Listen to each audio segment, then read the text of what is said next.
Thanks, Jeremiah, and thank you all so much for coming.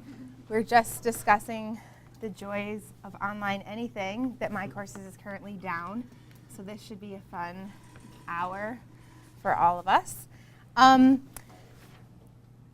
just wanted to get a pulse here in terms of what all of your experiences are in terms of online teaching first. I did ask Jeremiah to attach that clipboard survey so that you could ask some questions when you registered, so I have a little bit of an idea, but it didn't really indicate to me whether you're currently teaching online, whether you're looking forward to teaching online in the near future, not looking forward to it at all. So talk to me about where you stand currently. Do you have a lot of experience, some experience, just looking for some tips?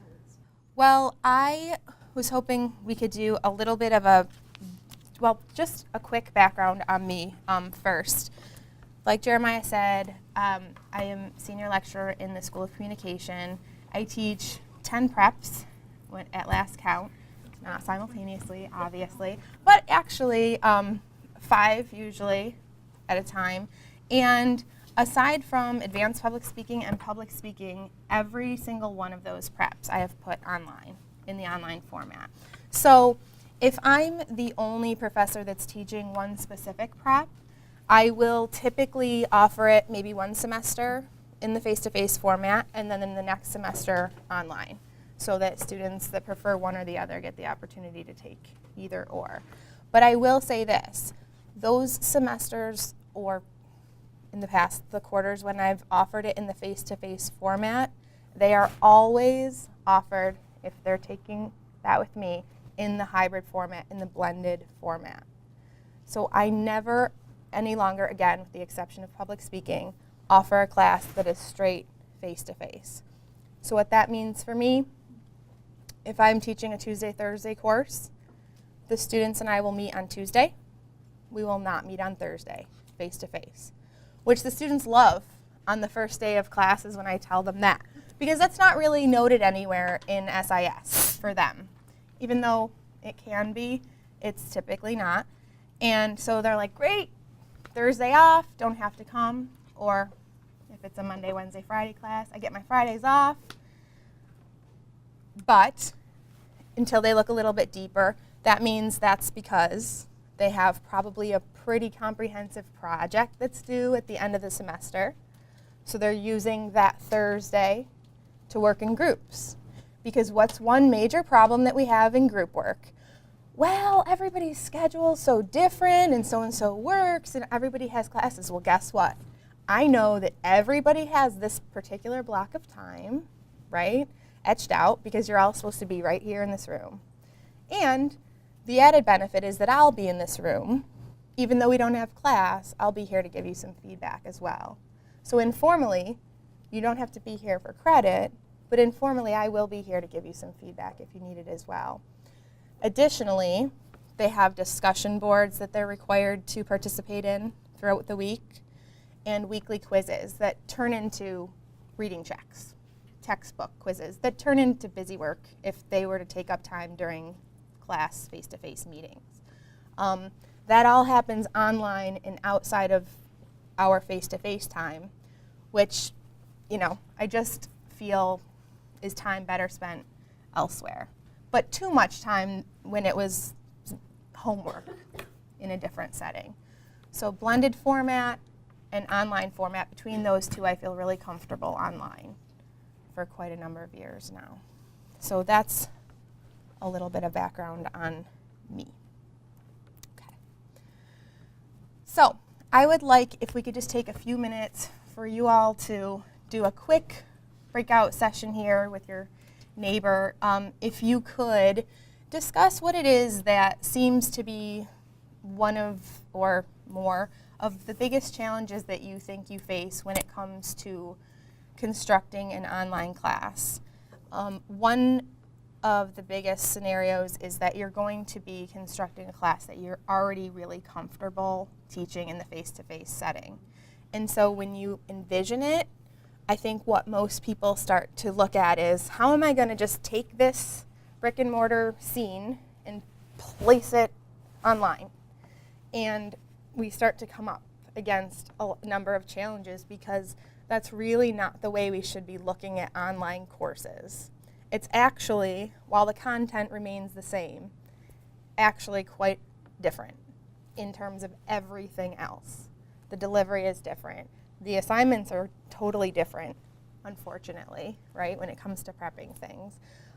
Everything that you've fallen in love with and worked so hard to sort of create all these years has to sometimes get pushed to the side or really changed completely. So talk with your neighbors here, if you would, about what are the biggest challenges, what's the most anxiety-provoking thing that you can come up with, or what are you most looking forward to in terms of creating something online, and then we'll bring the discussion back together because I'm really looking forward to hearing from a lot of you. Thanks. Okay. I'd like for us to come back together. And when I was reading through all your questions, I was telling Jeremiah there were so many different ways I could go with this discussion. I thought, oh no, I want to address as many people's questions and concerns as possible. So as we go through this, the best I could think to sort of encapsulate as many people's questions as possible was to sort of go through the 10 best practices and apply them to my courses, shells, and then really open the floor to you all.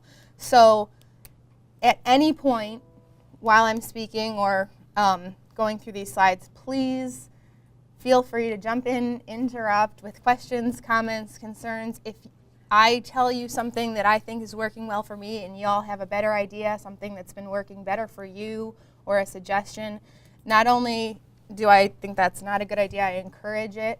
If the format of this changes to a roundtable discussion, I think that's a great idea. In the past gold sessions that I've done, that's when I learn the most from other faculty. So please, at no point, hesitate to jump in with any feedback that you have. And at the end of the slides, I anticipate us getting through maybe 3 or 4 best practices. Some of them are so intuitive that we don't really need to go over them, but I just use them as a point of departure here. So why don't you share with me some of the challenges that you guys just discussed? We'll start there. See if we can come up with any common threads. I think the thing I keep coming back.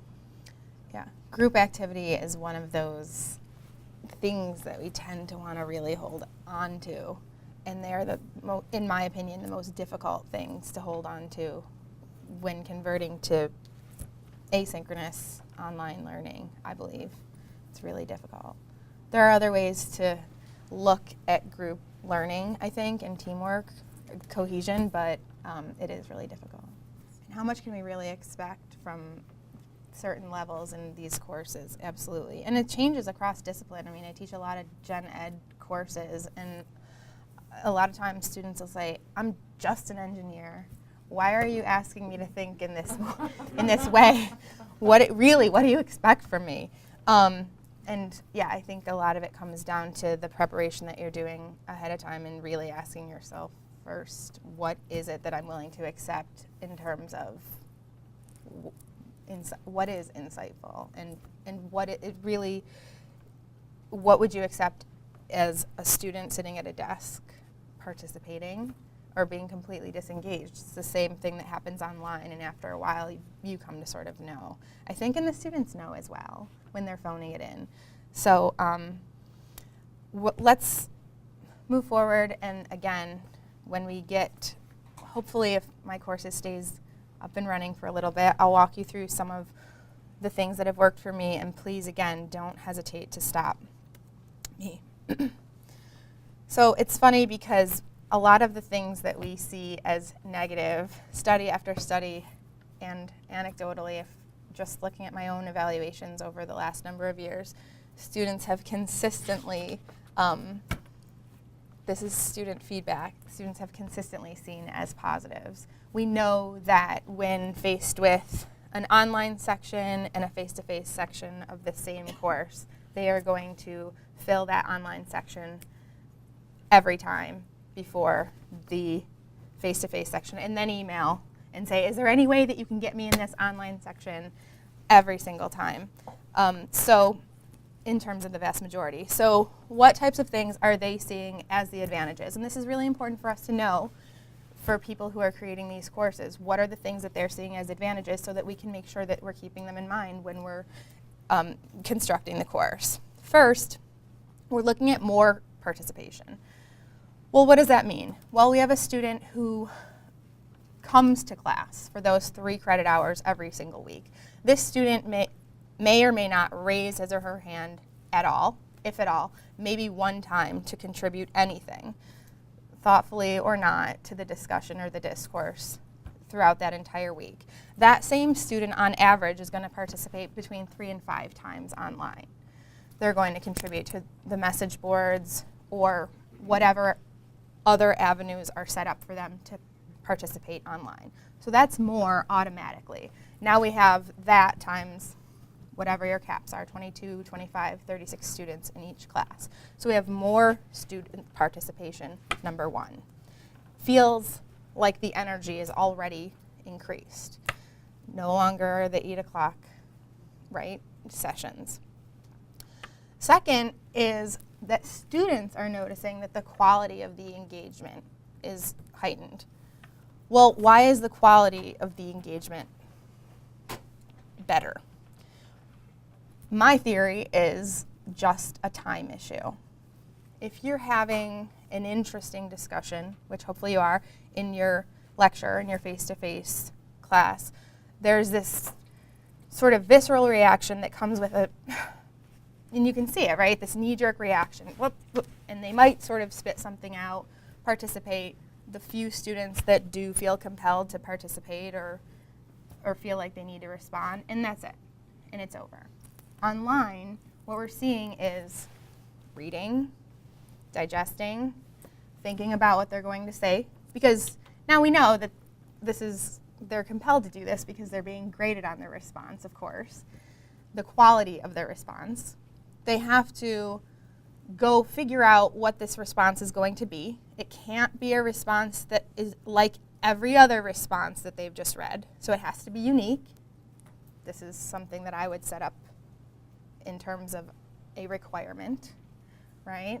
So your response has to be unique. Also, so they have time to read, edit, revise their response. Also, something that's really interesting about student responses and participation online is this notion of this supplemental support. So they are attaching links to discussion posts, because what's happening is this online environment mirrors their social media. It's just like a link that you would attach to a Facebook post. So they're trying their support that's buttress whatever their contention is, right? So the quality of their contributions is increasing, and they're really feeling like, okay, I'm invested in this, in my argument at this point. And so the students are noticing that, and certainly we as instructors are noticing it as well. Invariably, this notion of anonymity comes up. On my courses, everyone's name is attached to everything that they're posting, certainly. But students don't necessarily know each other by name, and people often say, I'm shy, I'm uncomfortable, I don't feel that great about raising my hand in front of everybody in the classroom. There are stronger personalities in the room, and so I just feel better behind my computer screen saying what I feel compelled to say. So that comes up very often. The notion of instant gratification is one that doesn't surprise anybody about this sort of online generation. Instant gratification does come with discussions, but also what I think is really great is the quiz or testing, papers. Everything is graded so much faster online. So I don't know if most of you know, but for quizzes, everything's automatically graded, so you can set it up that the student takes the quiz, and literally within seconds of them hitting submit, save and submit, they know their grade, it's in the grade book, and they can see it. So you don't get much more instantly gratified than that. They don't have to wait, submit it to you physically, and wait for you to grade it and turn it around to them. Of course, they love that. Why wouldn't they? And then just logistically, we're talking about people that are all across the country and the world. In fact, my last intersession, I had a student in Dubai. There's students all over the place taking classes in January from the beach. Nobody has to get in their car and trudge through the snow. You know, it makes sense. I can take classes in my pajamas after my children go to bed. That's echoed all the time in the evaluations. And to me, this is a strong argument for a lot of the asynchronous stuff. But that's just a personal preference. So, again, these are a lot of student sentiments that are often repeated as to why they prefer the online courses. While they might register because they think it's going to be easier, that never comes across in the evaluations. Oh, I liked it because it was so much easier. That never happens after the fact. So, and it's certainly not easier for us. All right, so this is the list of the 10 best practices that I just wanted to go through with you today. The first one is to be present at the course site. And this sometimes bothers people because there is this sort of perception that, you know, it's a face-to-face session, I can go there and leave. And in this online world, I sort of have this notion that I have to be tethered to this internet, to this online, to this website, and I'm afraid that if I don't, that the students are going to think that I'm not engaged. And so, let me try to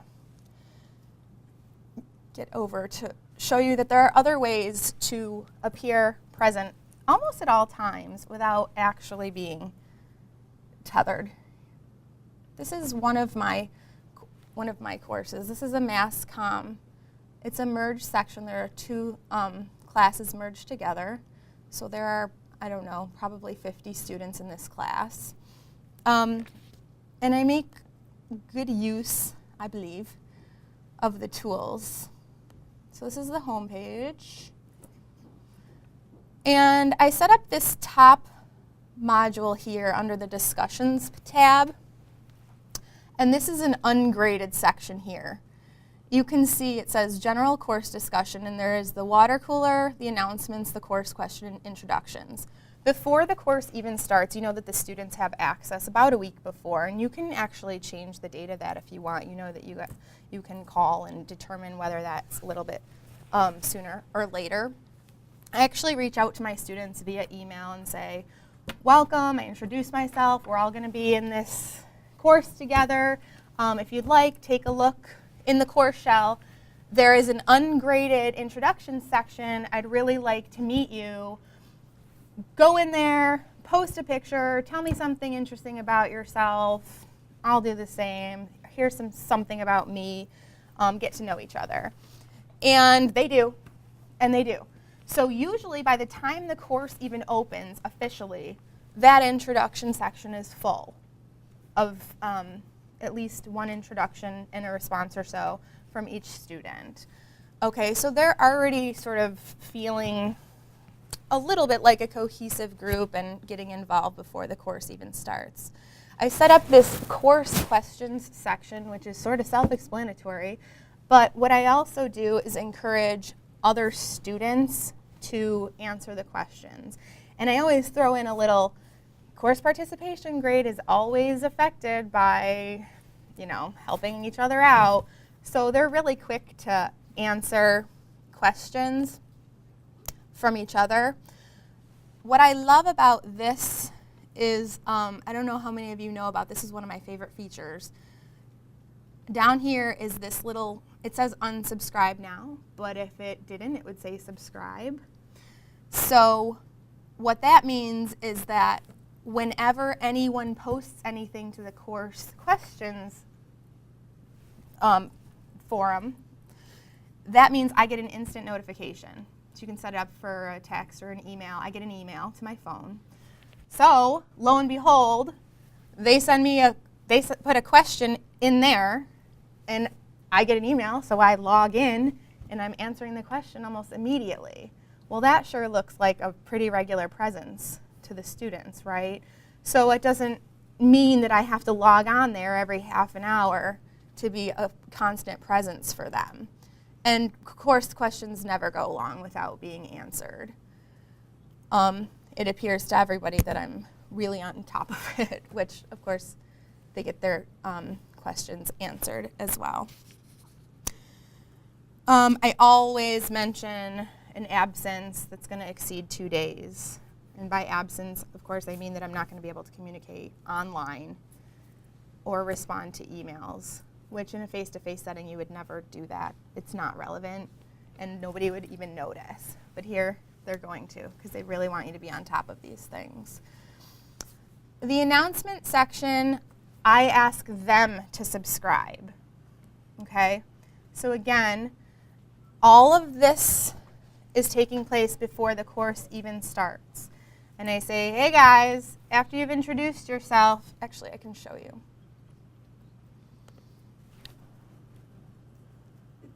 Oh.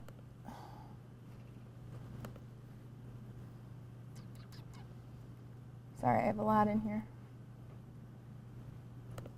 Just for example, this was my inner session last year. And I try to put everything in one place. So under the content section, which would be equivalent to the syllabus, I say, welcome to Human Communication Inner Session. And I said, read first. So I don't think you can be any clearer than that, actually. Sorry, it's not there. I'm trying to.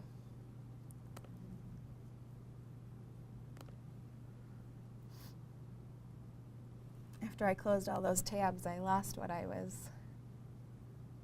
looking for. Okay, it was in this course. I said, read first, and then I said, to do, subscribe to this section.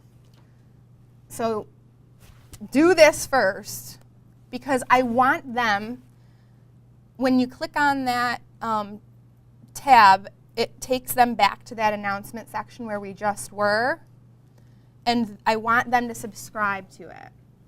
So any subsequent announcements for the rest of the semester, they will then get that same alert that I got. So there's no excuse as to why they didn't know whatever, that there was a change in the syllabus or a change in the assignment or whatever the announcement happens to be. It literally says read first. So even if they got bored halfway through, that was, I don't know, 3 words in. So they probably would have at least gotten that far. Okay, so that's just one of those cool little tricks that you can do. Link important things right at the beginning.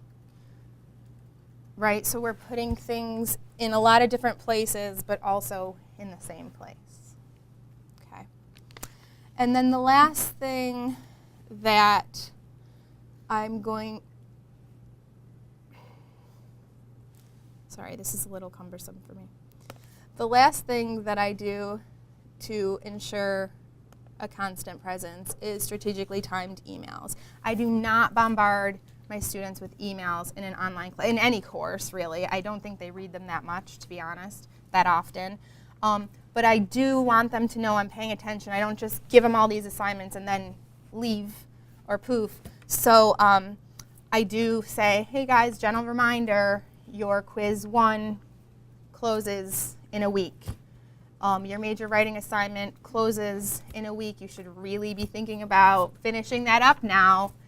And then in each email that I send, I always reference something specific that happened within the course shell, so they know that I'm really engaged in there. So I say, that was a really awesome post that so-and-so made in the water cooler, which we didn't get to yet.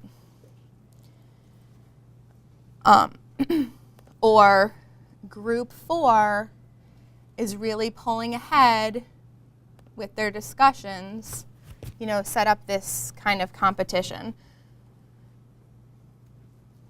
friendly competition, so they know that I'm just as engaged in the course even though they might not see me as often as they think.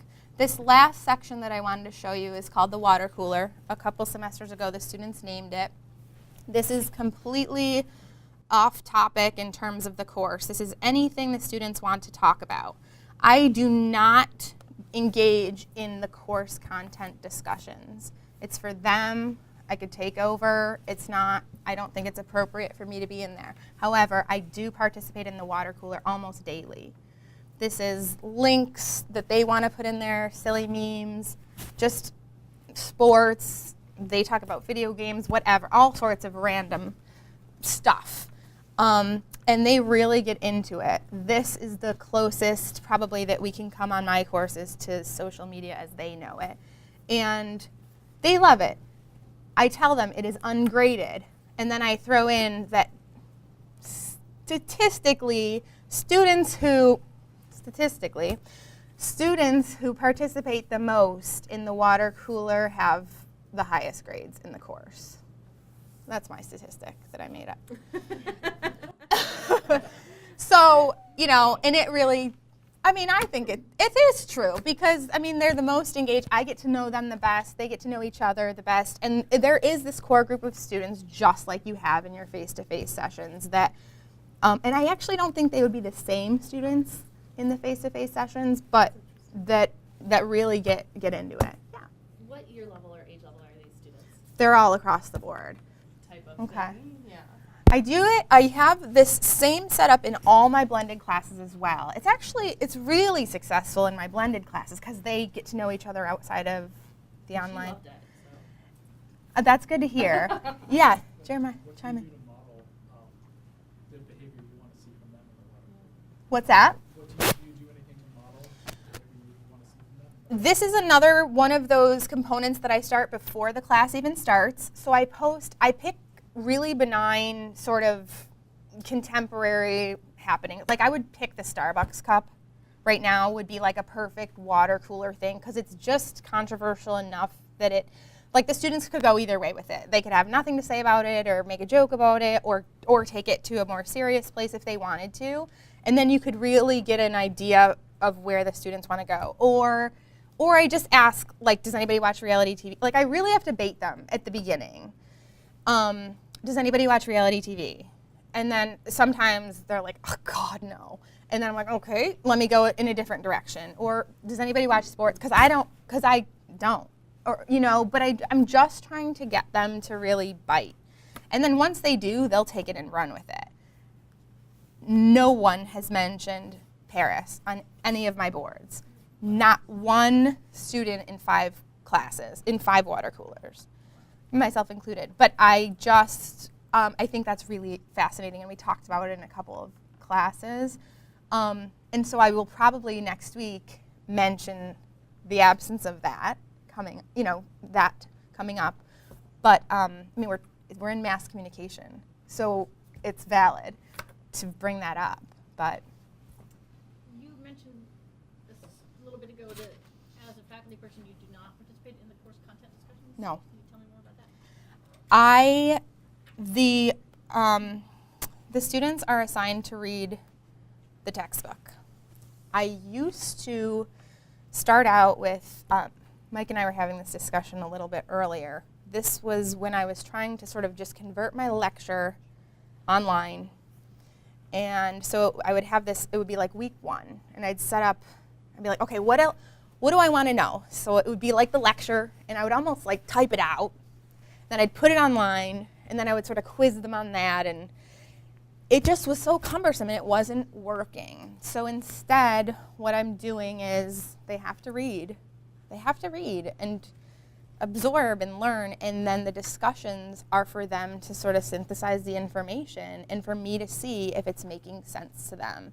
And so, for example, the first question in human communication, the first discussion prompt is discuss the implications of the phrase, one cannot not communicate. Okay. And then it says, and respond to your peers. Okay. So it just says discuss and respond. Those are the 2 instructions, as vague as they are.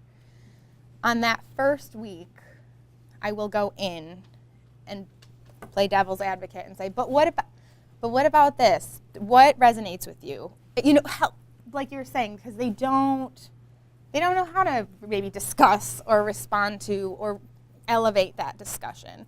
And so I will help in that way, just to bring the level of the discussion up.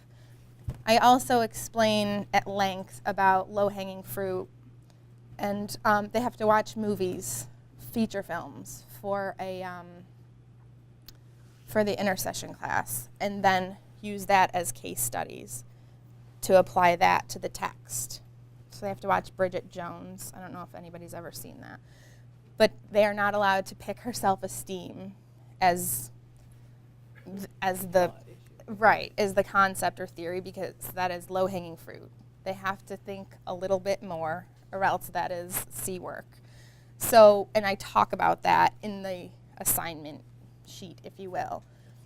So outside of that, I'm out of the discussion. This is a discussion for them. I already know.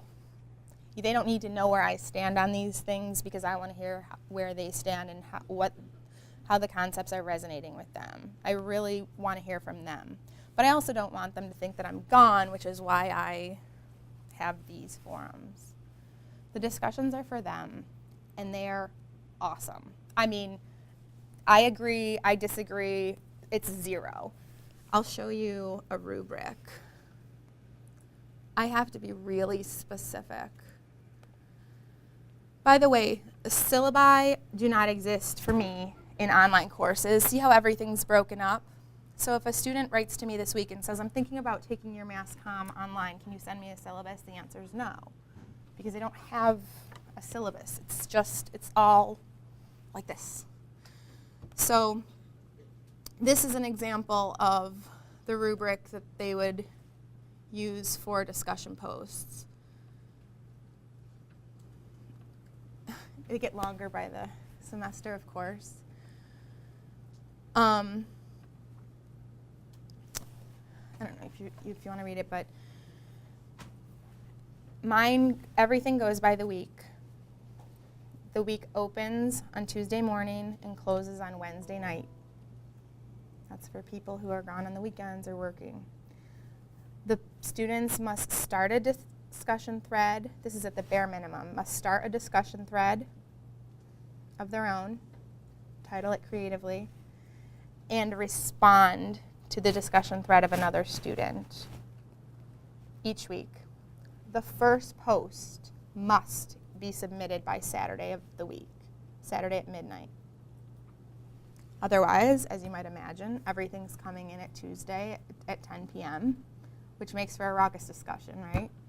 So those are things that they know. If they don't know because they didn't read, they know it by week 2, when they all get 0s, which they do.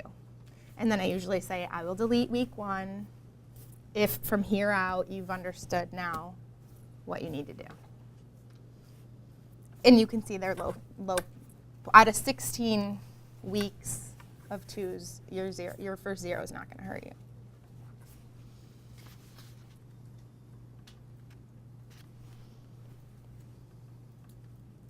Do you find that you have to be much clearer and more robust in your rubrics? Yes. Although it can be too much too. I think that there is sort of a critical mass where the students fatigue after a while. So I'm actually working now with ILI on converting some of this to a video, short still, but I'll still have this but link to a video so that to walk the students through my courses. Here, click here, you can do this and that too. Because again, to try to troubleshoot, you're adding these more and more verbiage, and it just gets, they're like, okay, already, you know. So I could see how they can miss a thing or two. Because once you start highlighting what's important, everything is highlighted after a while. I'm trying to find my cursor here. I will say that something else that is extremely helpful is that with 50 students in this class, I break up my class into discussion groups arbitrarily, so that otherwise they would be reading hundreds of posts, and so would I, of course. But I mean, I want them to get into specific and tailored discussions with a certain group of people that they get close to, and they do. So 4 groups, sometimes 5. This has about 10 or 11 students per group, which is probably pushing it at this point. But there are students who don't participate. And that's just something that I think took me a while to face that fact. There are just going to be students who don't participate, and they will fail. And that is not my failure, right? They're just not going to participate. Despite the early alert, despite me saying, you do know you are registered for this class, right? And they, I don't know. But it's just not going to be something that they're interested or inclined to do. Yeah? Just a question, and this is drawn from the clipboard survey. Can you characterize how students reach out to you for personal help as opposed to face-to-face office hours? What are their patterns like online? I actually think, I have a rule that any content-based questions have to go through the public space. So that everybody can benefit from them. So I really, very rarely, unless there's a personal issue, of course, very rarely do people come to my office hours, which they're welcome to do. My office hours are posted on here just like they would be any other place, but that course questions, most of the time that's where I'm hearing from students. Well, rarely you say that. I'm your neighbor. I'm your student there all the time. That is true. They do like to come hang out sometimes and camp, but not online students. Keri, what do you do when a student posts a personal question, particularly one about grades, to the questions about? I usually say, I would love to answer that. Come down, make an appointment with me so that everybody knows that that's the answer. Make an appointment. And then I post my email. My students actually also have my cell phone, which I know that wasn't in the best practices list, but. Would you delete They that, text the me. original post from the No. student? You would just leave it there? No, because I want everybody to know that the answer to that question is to make an appointment with me. Absolutely. Yeah, I never really delete anything. I did. How often do they text me? Yeah. Really? 5 classes times 30 students. Often. But I do give them the permission to do that. And I also say if I'm indisposed, it's actually easier for me that I'll take the responsibility to silence my phone.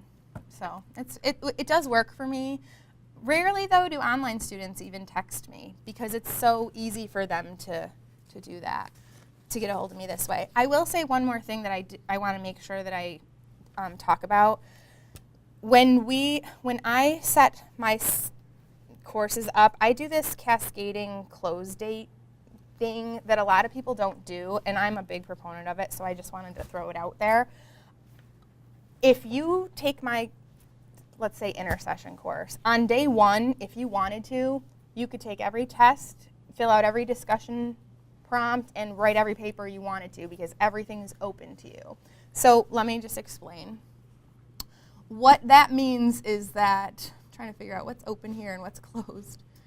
So what that means is usually you would have a test. It's going to be open on Friday at noon and closed on Sunday at noon, right? So you would direct your students to that time and date to take it. Not me.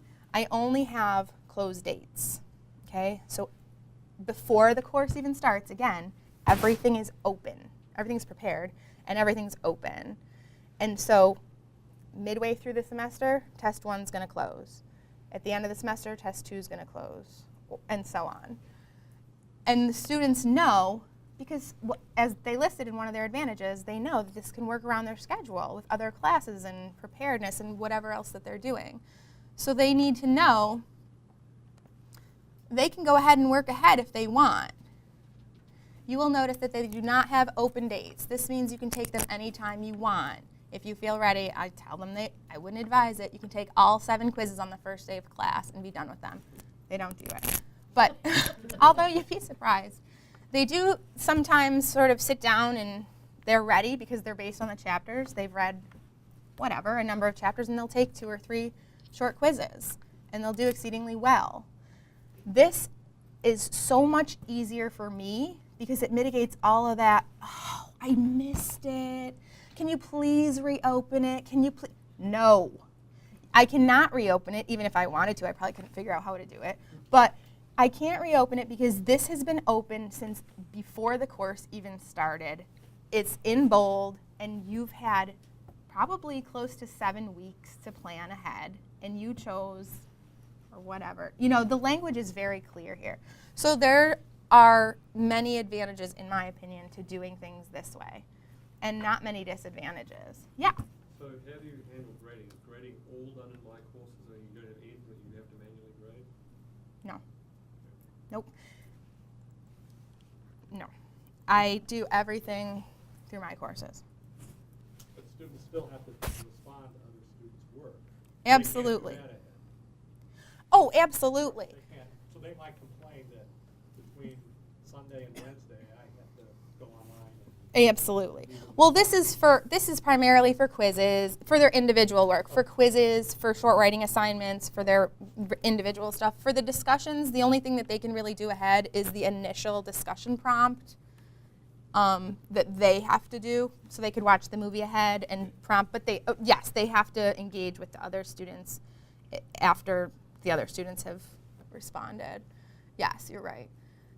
Yes. So, are there anything on your tests that are like open-ended essay type No. questions? No. Just No. like choice, true, false. Yes, and something else that I found that was exceedingly helpful, which I just wanted to show you. The other message board that I showed you was me composing the discussion prompts. This discussion prompt that was based on those feature films that I showed you, I was having trouble because this is an intersession, it's so accelerated. I thought, okay, they're a little bit upper level, probably. I'm going to let the students compose the discussion prompts. I was nervous. They were awesome. They did such a good job. These students, I mean, they really got it. They understood what they were supposed to be doing. Nobody kind of phoned it in or did that whole I agree. This is just 1 out of 20 in 1 week. 1 day, because it's day by day, it's a new unit each day. They really, really did an awesome job. So I really find that if you raise the expectations, the students will rise to meet them, as long as you're explicit. I did want to say in regards to the grading that for writing assignments, are you all familiar with rubrics? How easy it is? It was my favorite discovery. I think people are saying they're familiar with Oh, the concept good. of rubrics, but not necessarily rubrics in their courses. Oh, Yeah. okay, sorry. That's okay. This is something just to streamline. After the student submits their assignment, I don't know if I can open it anymore, Jeremiah. After the student submits their assignment, if you have prepped the rubric ahead of time and given them the rubric so that they can write their paper based on your assignment, instead of this, because you were asking if you have to do anything, you can literally just decide the point value based on, I wrote this rubric myself, and save and record, and that auto exports to the grade book. So it's exceeding, I mean, I have to do 44 of those. Think about how much easier that is than, well, you know, of course, printing them out or the other options. And the students know what your feedback is, because that was what you had given them in terms of the assignment sheet as well. Okay. All right, I think that we are, does anybody have any more specific questions that we weren't able to? Yeah. Do you ever have online solely online students reach out to meet with you virtually? Oops. I would say most of my online students reach out to me in person, come to either, because they have me in other classes as well. Most of the time they have me in the blended session and then end up Okay, so you don't coming. have any students that, like online that are not here for campus? Well, that's not true actually. I did get to know a couple students through email that I've never met in person, and maybe eventually did, but yeah, some. We could keep taking questions, but I want to create a break here so Yes, that people can leave. I if know they my have cats to. that we have a meeting. Because learning is a social process, I really appreciate Yeah. all the things that you've shown us about the ways you elevate the social activity in your courses, because I think that's widely applicable across disciplines. I hope you'll all join me in thanking Keri Barone. Yeah, thank you so much for coming.